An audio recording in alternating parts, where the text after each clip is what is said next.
You boys dig that? You guys have been asking for it for so long now. I've been waiting for the right chance. I've been wanting to get to like a perfect spot where I want it, but I just said, screw it, let's do it right now. So this is my 2004 Toyota Tacoma that I've named Tracy.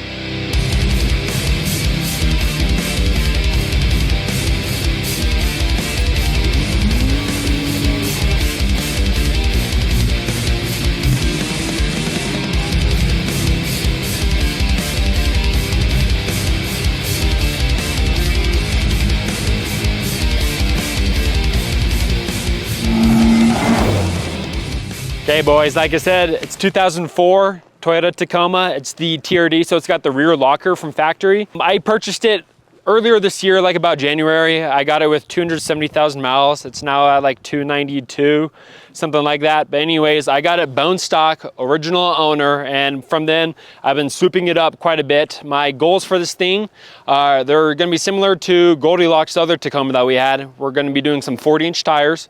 We're gonna be doing solid axle swap, and we're gonna be doing a whole lot more power. So that's kind of the triple threat that I want to do with this build. But for right now, general stuff that we got going on is gonna be 35s, a lot of rear travel, and just rear locker for right now. No gearing or anything like that.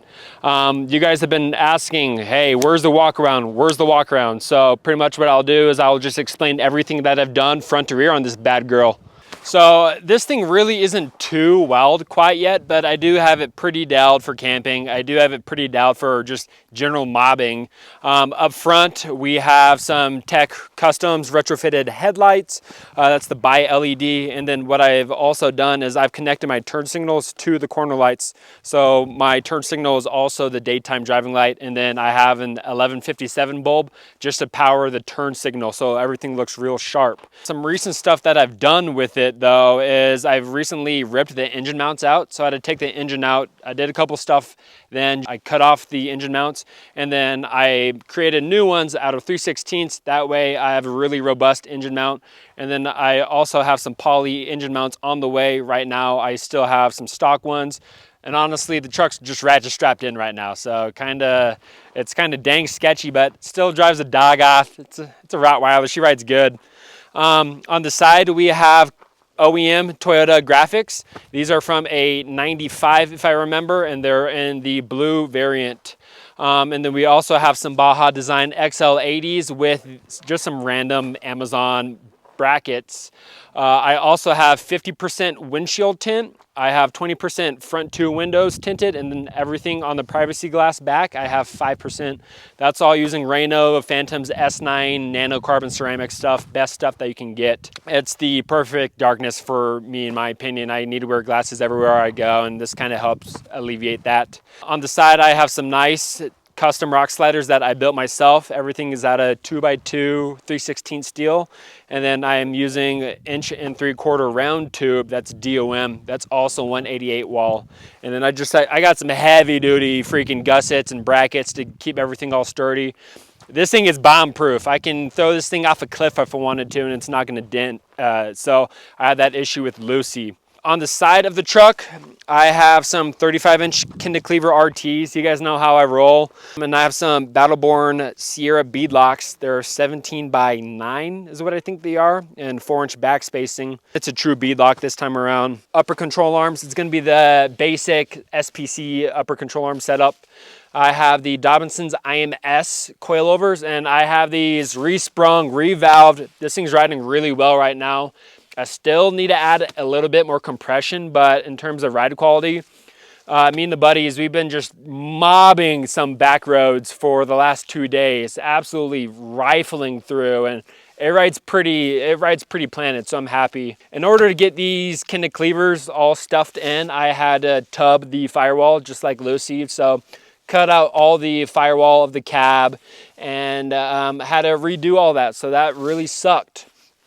I recently did some white line bushings for my lower control arms, and when I did that, I just decided I'll do new CV axles. So I have the new extended travel track motive style CV axles. I wasn't too much of a believer in them, but I've done two or three pretty heavy rock crawling trips, and they haven't broke yet, so I'm chill with it. I'm fine. Back here, it's still kind of basic, although I've done some really cool stuff that I think you guys would dig.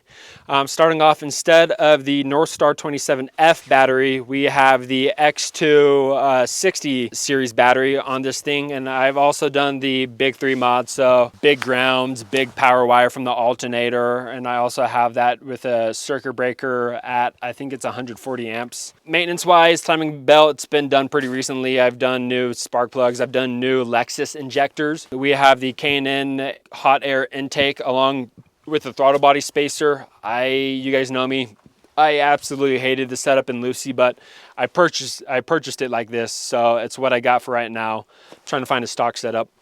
Had to relocate the windshield washer reservoir just because when I tubbed it, I didn't have any space to put it, so that's a pretty common thing.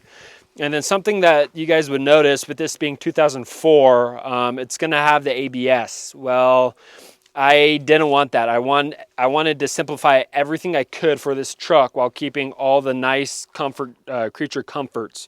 So I took out the ABS pump, I took out everything ABS related and took the bulb out of the cluster, and now we're just running no ABS.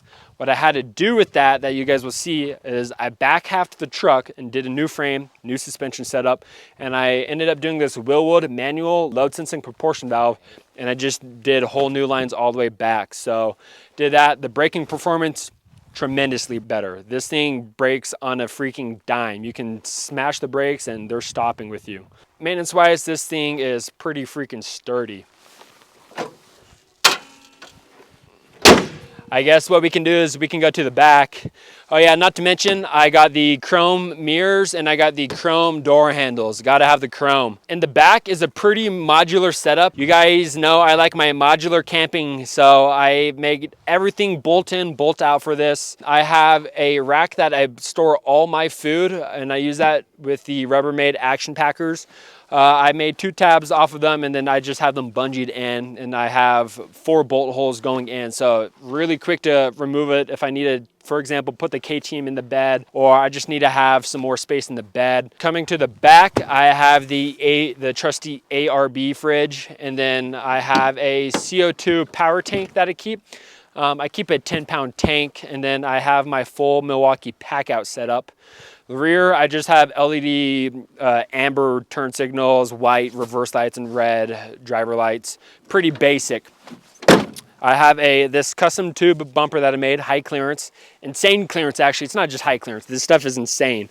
I ended up cutting everything up to the actual bed line of the tailgate, and for everything on the bumper, I'm using 1 3/4 inch round tube, and I have 120 wall supporting that.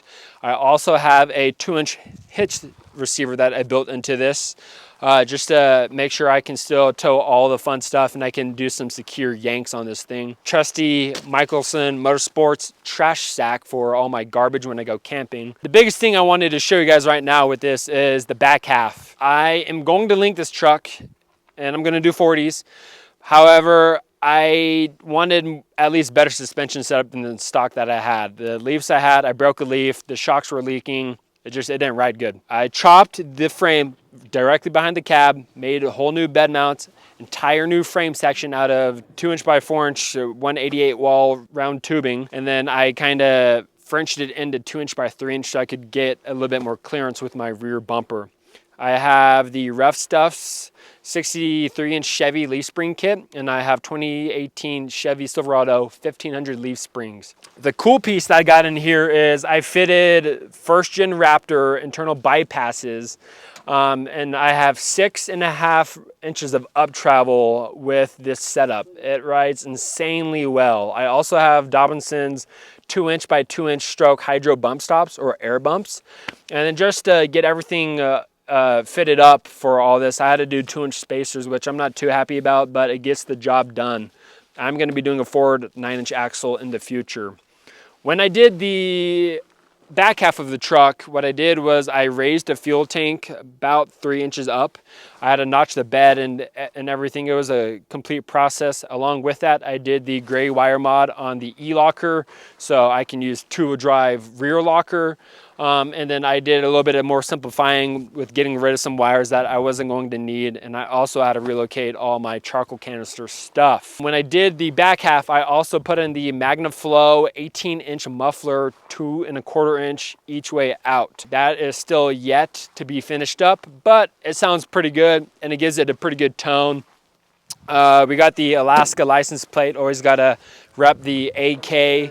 The shock mounts that I used for the first gen Rapid shocks, I used 1.5 inch by 120 wall round tubing as well, and then I just made my own eyelets. Clutch wise, I have the Exetti Stage 1 clutch in the LCE heavy flywheel, which is 38 pounds. This is gonna support about 400 wheel horsepower with this thing. I plan on turboing it, which it's gonna be a little bit more rowdy. It's already pretty fun. It's gonna be, she's gonna bark for sure. Interior of the truck, you guys know I freaking love having my cockpit nice and good. Jackers. It's not dogged.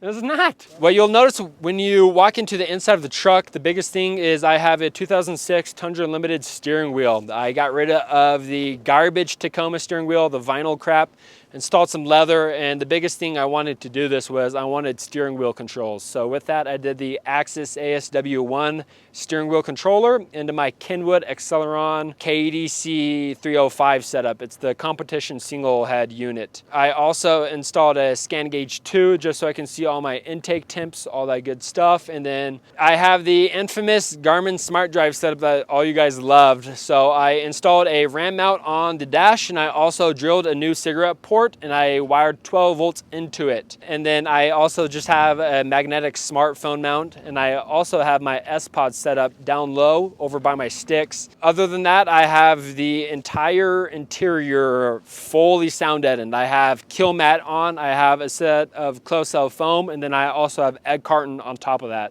just so I can keep all the acoustics inside, and so the music can sound a lot better, and so I can reduce a little bit of interior noise. Sound system wise, I have 6.5 inch component type R speakers up front, and I have Focal Flex rear 6.5 inch coaxial speakers.